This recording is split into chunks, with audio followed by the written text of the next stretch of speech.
நானும் ஜனநாயகனுடைய படத்திற்காக எதிர்பார்த்து காத்திருந்த நிறைய ரசிகர்கள்ல நானும் ஒருவன் தான். நல்ல திரைப்படம், நல்ல நடிகர்கள் நடிக்கும் பொழுது சமீப காலமா நானும் நிறைய திரைப்படத்தை பார்க்கின்றேன், கருத்து சொல்றேன், பேசுறேன். ஏன்னா ஒரு திரைப்படம் என்பது ஒரு வெறும் நடிகர் மட்டும் உருவாக்கக்கூடிய ஒரு விஷயம் கிடையாது. லட்சக்கணக்கான நபர்கள் பின்னாடி இருக்கிறாங்க, எல்லாரும் சேர்ந்து பண்றாங்க. ஆனால் ஜனநாயகத்தை பொறுத்தவரை அது சிபிஎஃப்சி, அவங்க ஏதோ சொல்றாங்க, இது ஏதோ எடிட்டிங் பண்ணும், கட்டிங் பண்ணும், அது இதுன்னு ஸ்கிரீனிங் கமிட்டி, அது ஏதோ தேவையில்லாத எங்கெங்கயோ போயிட்டு இருக்குங்கண்ணா. ஆனால் நானும் உங்களை போன்ற ஒரு சாதாரண மனிதராகத்தான் இந்த சிபிஎஃப்சி, இந்த ஜனநாயகன் படக்குழு, ப்ரொடியூசர் அவங்கள நான் பார்த்துட்டு இருக்கேன். ஆனா இந்தியாவில் எப்பொழுதுமே கோர்ட் இருக்கு, அப்பீல் மெக்கானிசம் இருக்கு, பல வழிமுறைகள் இருக்கு, எல்லாமே இருக்கு.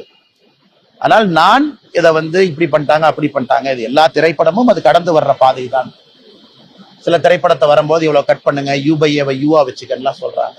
என்னை கேட்டீங்கன்னா நானும் நிறைய பேர்த்த போல ஜனநாயகம் படத்துக்காக காத்திருக்கக்கூடிய ஒரு மனிதனாகத்தான் நானும் இருக்கேன். படத்தை பார்க்காம எது தப்பு சரின்னு அப்படி சொல்ல முடியும்? பராசக்தியை பத்தி நீங்க கேட்டீங்க, நான் கருத்தை சொல்லிட்டேன்.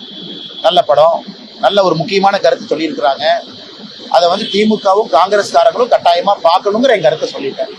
அதனால ஜனநாயகம் படம் வெளியிடும் பொழுது நிச்சயமா அதை பார்த்துட்டு நான் சொல்றேங்கன்னா, அதுவரை நிறைய விஜய் ரசிகர்கள், நிறைய சினிமா படத்தினுடைய ரசிகர்கள், நல்ல சினிமா வேண்டும் என்று நினைக்கக்கூடிய மனிதர்களை போல நானும் அந்த படம் வரட்டும் என்று காத்துக்கொண்டேன்.